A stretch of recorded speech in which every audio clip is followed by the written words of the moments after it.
Good evening बच्चों। जय हिंद प्यारे बच्चों। आप सभी को हमारे channel Umesh sir online class कालोबार हजारीबाग स्टडी पॉइंट में आप सभी का हार्दिक अभिनंदन है। आप सबों को पता है कि कल हमने क्लास 6 की ज्योग्राफी का फर्स्ट लेसन स्टार्ट किए हैं। उस बुक का नाम है भूगोल। जिस बुक को हम लोग पढ़े हैं स्टार्ट किए हैं वो है ज्योग्राफी यानी भूगोल। भूगोल में हम लोग क्या क्या पढ़ रहे हैं कि पहला टॉपिक क्या है। भूगोल में बताए थे कि हम लोग पढ़े थे कि सौरमंडल में पृथ्वी, ये चैप्टर का नाम था सौरमंडल में पृथ्वी। अब सौरमंडल किसको बोला जाता है हम आप लोग को बता चुके थे। पृथ्वी को क्या बोलते हैं वो भी बता चुके थे। हम आप लोगों को सारा कुछ बता दिए कि पृथ्वी क्या है, सौरमंडल क्या है। तो सौरमंडल क्या है, सूर्य और उसके अलावा यानी कि सूर्य के अलावा और जो 8 ग्रह हैं, सूर्य के अलावा जो और 8 ग्रह हैं ना, सूर्य और 8 ग्रहों के जो टोटल, तो बोले थे कि सूर्य हो गया और ये मान लीजिए सन है, हमारा सूरज है। सूर्य के अलावा, हमारे सन के अलावा जो और अन्य 8 ग्रह हैं, और अन्य 8 ग्रह हैं, 8 ग्रह जो हैं, इन सभी के जो क्षेत्र है, इन जो सभी के क्षेत्र है जो ये सब रोटेट करते हैं, इनके चारों तरफ घूमते हैं, इसके पूरे क्षेत्र को बोला जाता है सौरमंडल। क्या बोला जाता है, सौरमंडल। और सौरमंडल में हम लोग क्या पढ़े थे कि सौरमंडल में हम लोग पढ़े थे कि सौरमंडल में पृथ्वी, यानी कि सौरमंडल में हमारा एक पृथ्वी है। यहाँ पे हमारा पृथ्वी है। पृथ्वी सूरज से कितने दूरी पर है, तीसरा स्थान पर है। ठीक है, ये हमारा पृथ्वी है यानी कि अर्थ है। हम लोग ये भी पढ़े थे कि अमावस्या क्या होता है, पूर्णिमा क्या होता है। अमावस्या का मतलब क्या होता है, जब आसमान में एकदम चंद्रमा एकदम ना दिखाई दे, एकदम नग्न हो जाए, एकदम शून्य हो जाए, जीरो एकदम ना दिखाई दे, उसको बोला जाता है अमावस्या। और आप लोग को पूर्णिमा भी बता दिए थे। पूर्णिमा क्या होता है, तो जब आसमान में अगर मान लेते हैं, आसमान में हमारा जो, अगर देखा जाए आसमान में हमारा अगर चंद्रमा पूरा गोल गोल दिखे, एकदम पूरा राउंड हो जाए, उसको बोलते हैं पूर्णिमा, पूर्णिमा की रात। तो ध्यान से सुनो, पूर्णिमा क्या होता है और अमावस्या क्या होता है, इसके बारे में आप लोग को समझ में आ गया। पूर्णिमा और अमावस्या क्या होता है। पूर्णिमा में क्या होता है, आसमान में पूरे के पूरे आसमान में क्या होते हैं, दिखाई देते हैं। क्या, आसमान में पूरे गोल गोल दिखाई देते हैं चंद्रमा। और आसमान में अगर चंद्रमा एकदम नग्न हो जाए, एकदम जीरो हो जाए, एकदम कुछ ना दिखे, तो समझिएगा कि वो उस दिन क्या है, अमावस्या की रात है। अमावस्या के बाद का जो रात होता है उसमें थोड़ा सा चंद्रमा दिखता है, एकदम हल्का सा चंद्रमा दिखाई पड़ता है, हल्का सा चंद्रमा दिखाई देता है। इसको बोलते हैं, क्या बोलते हैं, नए चंद्रमा की रात कहते हैं इसको। ठीक है, आगे देखिए हम लोग बात करते हैं, आगे क्या पढ़ेंगे। हाँ तो डियर, हम लोगों ने अमावस्या और पूर्णिमा के बारे में समझ लिया। कल हम लोग बता दिए थे कि अमावस्या में जो होता है वो चंद्रमा दिखाई नहीं देता है, ये भी बताए थे। नहीं, काटकुट का मतलब नहीं दिखाई देता। हम जैसे एकदम लिखे हैं आप लोग वैसे ही लिखिए, समझिए, आप लोग के लिए बहुत हेल्पफुल है। और इससे ये आप लोग के कंपटीशन एग्जाम में भी, अगर आप लोग भविष्य में अगर कंपटीशन एग्जाम की तैयारी करेंगे, और जो बच्चे भी प्रेजेंट टाइम में अगर कंपटीशन एग्जाम की तैयारी कर रहे हैं, तो मैं चैलेंज करता हूँ कि इतना बेहतर मैं नोट्स दे रहा हूँ, इससे ज़्यादा बेहतर नोट्स और कोई दे नहीं सकता है, याद रखेंगे। आगे देखिए, आज हम लोग चलेंगे लेक्चर नंबर 2। लेक्चर 2 में क्या था। अब आपका प्रश्न होगा कि चंद्रमा एवं इन सभी छोटी चमकीली वस्तुएं दिन के समय क्यों नहीं दिखाई देती है। आपका एक सवाल होगा कि सर आखिर चंद्रमा जो हो गया, या आपका जैसे आपका तारा हो गए, ये सब दिन के समय में चमकते हुए दिखाई क्यों नहीं देते, केवल सूर्य ही चमकते हुए दिखाई क्यों देते हैं। तो सुनिए, क्योंकि, हाँ, फिर से एक बार क्वेश्चन को रिपीट करें। लेक्चर 2 में क्या कहता है, चंद्रमा एवं इन सभी छोटी चमकीली वस्तुएं दिन के समय क्यों दिखाई नहीं देती है। आखिर आपका सवाल ये रहेगा कि सर आखिर तारे जो है वो रात को चमकते हुए दिखाई देते हैं, आखिर दिन को चमकते हुए दिखाई क्यों नहीं देते हैं। तो आपका आंसर मैं देता हूँ, सुनिएगा ढंग से। तो इसका आंसर सुनिएगा क्या बोलता है। अब हम आपको एक एग्जाम्पल देते हैं। पहले आंसर बताने से पहले हम आपको एक एग्जाम्पल देते हैं। आप लोग सभी को शादी के घर गए होंगे जरूर। शादी घर में देखिएगा, अगर आप मान लीजिए शादी घर में अगर जैसे मान लीजिए बड़ा वेपर लाइट जला हुआ है, हैलोजन जला हुआ है, तो आप अगर वहाँ पे टॉर्च जलाइएगा तो बताइए क्या आपका लाइट का कुछ अता पता रहेगा? नहीं रहेगा। क्यों? क्योंकि वेपर लाइट का जो ताकत है वो बहुत ज़्यादा है और आपके फ्लैश लाइट, आपका मोबाइल का जो लाइट है उसकी पावर बहुत कम है, इसलिए उससे कोई प्रभाव नहीं पड़ेगा। उसी तरह सूरज का लाइट जो होता है वो ज़्यादा ताकतवर है। सुनिएगा, सन का जो लाइट है, ये सन का जो लाइट है ना, ये ज़्यादा ताकतवर है, बहुत ज़्यादा ताकतवर है। और आपको अभी आगे जाके चल के पढ़िएगा आप कि इसका लाइट बहुत ज़्यादा है, इसका वोल्टेज बहुत ज़्यादा है, एक मोटा मोटी बात से समझिए। और हमारा जो तारा वगैरह है, तारा वगैरह का जो लाइट है वो बहुत कमज़ोर है, कम है। इसलिए क्या होगा, ये दूर से क्या होता है, दिन के समय में चमकीला नहीं दिखाई देते। लेकिन जब ये सन का लाइट है, जब नहीं पड़ता है पृथ्वी, मतलब क्या बोलते हैं, जब रात होता है, कहने का मतलब है जब रात होती है तो क्या होता है, आसमान में जब रात होता है तो क्या होता है, हमारा जो सूरज का जो लाइट होता है वो तो हट जाता है, दूसरी ओर चला जाता है। इससे क्या होता है, हमारे पास जो चमकीले चमकीले छोटे छोटे लाइट हैं वो दिखाई देते हैं, यानी कि तारों का लाइट पता चलता है। जैसे अगर मान लीजिए अंधेरा घर में अगर आप एक लाइट अगर एक जलाइएगा, आप दीपक जलाइएगा, तो क्या पता बताइए, क्या दीपक जो है अंधेरा घर में अगर आप दीपक जलाएंगे तो क्या वो प्रकाश देगा? हाँ, देगा।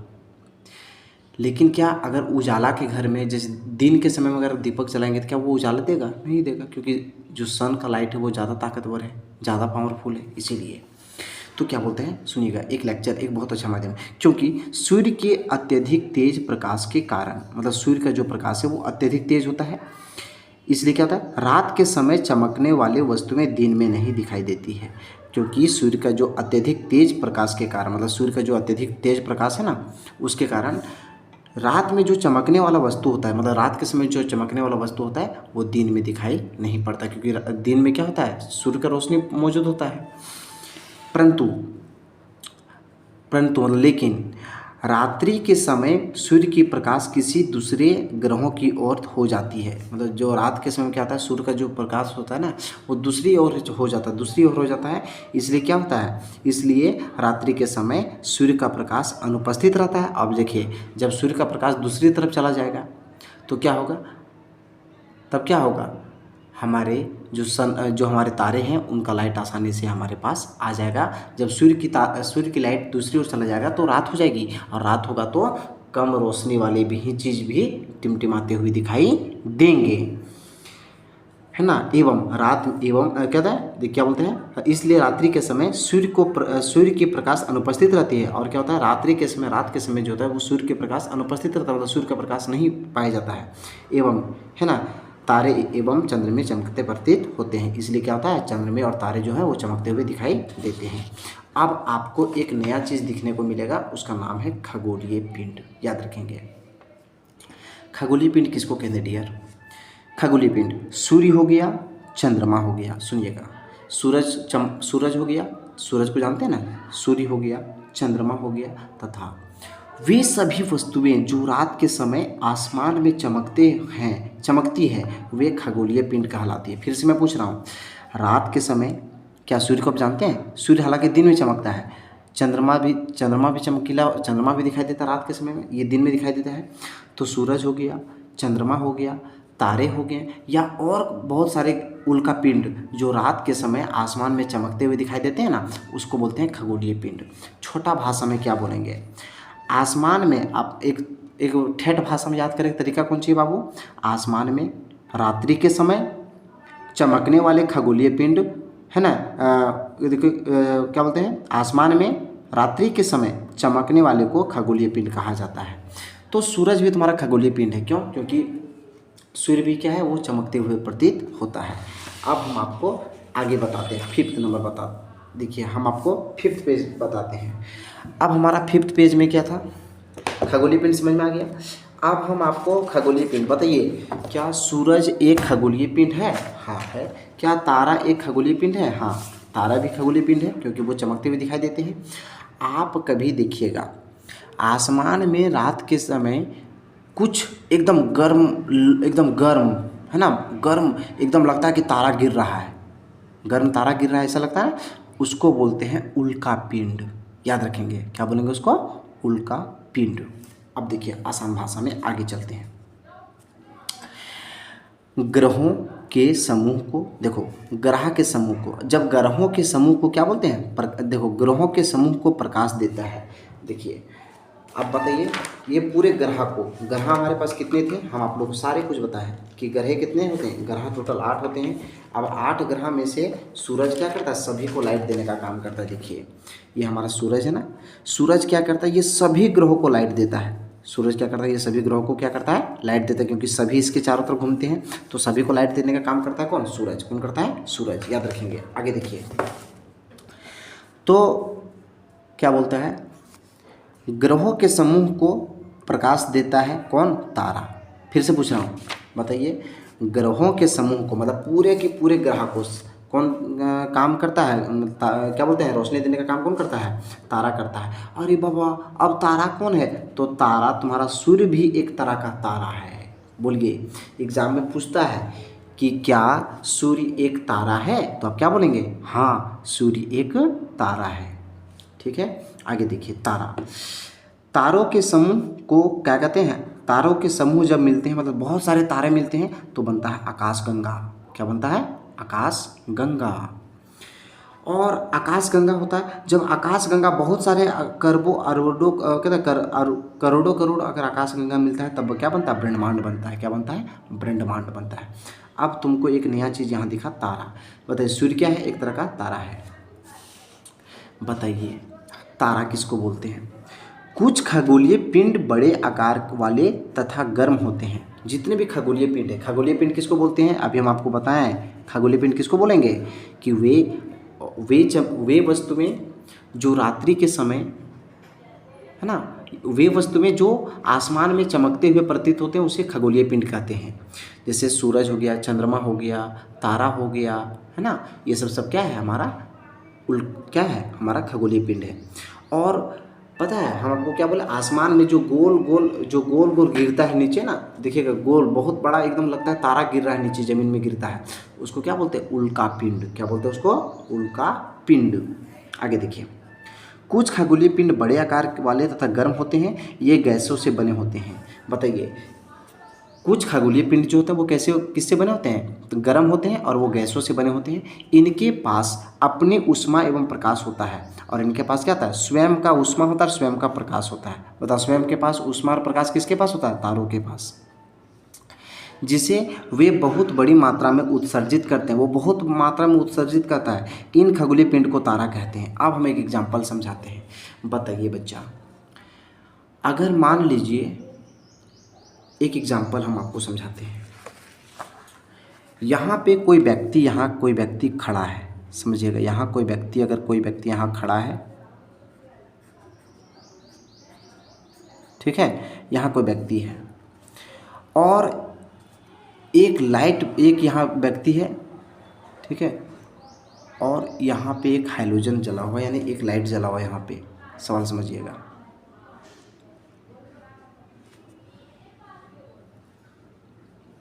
यहाँ पे कोई लाइट जला हुआ है, एक बहुत बड़ा लाइट जला हुआ मान लो, और इसका लाइट यहाँ पे आ रहा है, लाइट जला हुआ है, और एक लाइट यहाँ पे है। तो बताइए इसके पास ज़्यादा लाइट किसका वाला आएगा? ये ए वाला लाइट या बी वाला लाइट? सो बताइए, इस व्यक्ति के पास ए वाला लाइट ज़्यादा आएगा और ये लाइट कम आएगा। क्यों?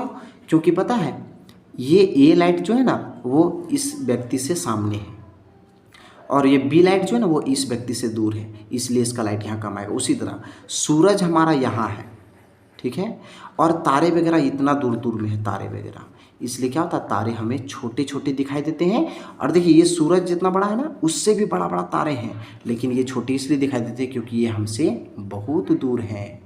ठीक है, आगे देखिए क्या बोलता है। तो आगे देखिए सूर्य भी एक तरह का तारा है, समझ में आ गया होगा डियर। अब आगे देखिए, आप लोग कुछ बोलते नहीं और नहीं कमेंट करते हैं, समझिए पहले। नोट, वह पिंड जिसका स्वयं की ऊर्जा एवं ऊष्मा होती है, मतलब वह पिंड मतलब ऐसा वस्तु जिसका खुद का ऊर्जा होता है और प्रकाश होता है, वे तारे कहलाते हैं। जैसे जैसे तुम्हारे तारे कौन है, सूर्य भी एक तरह का तारा है। आगे देखो, तारे को इंग्लिश में क्या बोलते हैं, स्टार्स, याद रखेंगे। तारे क्या हैं, बहुत दूर हैं, वो तारे क्या हैं, हमसे बहुत दूर हैं, इसलिए हमें कम प्रकाश एवं ऊष्मा प्राप्त होती है। बताइए, तारे से हमें कम लाइट क्यों प्रकाश प्राप्त होता है, क्योंकि तारे हमसे बहुत दूर है। बात गलत है, सही है? हाँ, इस सूरज जितना बड़ा है ना, दिखता है ना, उससे भी बड़ा बड़ा हमारे तारे हैं, लेकिन पता है वो हमसे बहुत दूर होने के कारण वो छोटे छोटे दिखाई देते हैं और उनका लाइट हम तक क्लियर नहीं पहुंच पाता है डियर। आगे देखो, अब हम आपको पढ़ाते हैं नक्षत्र मंडल क्या है, यानी कंस्टिलेशन क्या होता है। रात्रि में आसमान की ओर देखते समय आप तारों के विभिन्न समूहों द्वारा बनाए गए विविध आकृतियों को देख सकते हैं देख सकते हैं, ये नक्षत्र मंडल कहलाते हैं। कहने का मतलब बाबू, आप कभी देखेंगे, आप अगर गर्मी का दिन अभी है, देखिएगा, रात में सोइएगा, अभी छत में सोते होंगे आप लोग, देखिएगा, अगर आप आसमान में अगर आप तारे देखिएगा ना, तो देखिएगा आसमान में बहुत सारे तारों का समूह बना होता है। और कहीं कहीं आपकी मम्मी से बोलती, देख बाबू वहाँ पे घोड़ा बनल है, वहाँ देखो बाबू वहाँ पे हाथी का चित्र बनल है, तो आप बोलते हैं हाँ मम्मी वहाँ पे घोड़ा का चित्र बना हुआ है, वहाँ पे हाथी का चित्र बना हुआ है, बात सही है। मम्मी सब आपको क्या करती है, आपको लुभाती है, उसको और आकर्षित करवाती है, लेकिन पता है सभी का अलग अलग क्या होता है, आकृति होता है। इसी को बोलते हैं नक्षत्र मंडल। क्या बोलते हैं इसको, नक्षत्र मंडल। और नक्षत्र मंडल को इंग्लिश में क्या बोलते हैं, कंस्टिलेशन। क्या बोलते हैं इसको, कंस्टिलेशन। एग्जाम्पल तुम्हारा हो गया उर्सा मेजर और बिग बियर, याद रखेंगे, उर्सा मेजर हो गया या बिग बियर हो गया। बताइए, एग्जाम में पूछता है कि एक नक्षत्र मंडल का नाम बताइए, तो क्या बोलेंगे, उर्सा मेजर या बिग बियर। क्या याद नहीं हुआ? आगे देखिए, आगे का टॉपिक क्या बोलते हैं। देखो डियर, नक्षत्र मंडल क्या होता है, आप हम शॉर्ट नोट्स बता रहे हैं, एकदम समझाने का तरीका नोट है ना। नक्षत्र मंडल क्या होता है, तारों के समूह, आसमान में क्या था, तारों का समूह होता है, जिसका क्या था, अलग अलग आकृति में व्यवस्थित होती है, मतलब अलग अलग आकृति होता है। और उसी का एग्जांपल क्या है, अर्सा मेजर या बिग बियर, याद रखेंगे। अब हम आप लोग को बताते हैं सप्तऋषि क्या होता है। सप्तऋषि का मतलब होता है, सप्त मतलब 7 गो और ऋषि मतलब संत। आप लोग जानते हैं ना, सप्तऋषि का अलग अलग कीजिए तो सप्त जोड़ ऋषि, तो सप्त मतलब 7 गो और ऋषि मतलब संत। अब देखो, सप्तऋषि का नाम बताइए, तो एक अर्सा मेजर या बिग बियर हो गया, और ये सब क्या कहलाते हैं, नक्षत्र मंडल कहलाते हैं। और ये क्या था, बहुत ही आसानी से पहचाना में आता है। ये देखो, अर्सा मेजर और बिग बियर, तो वो बहुत आसानी से पहचाना आता है। कौन, सप्तऋषि। कैसे, हम आपको तुरंत समझाते हैं ना, आप बहुत टेंशन लेते हैं।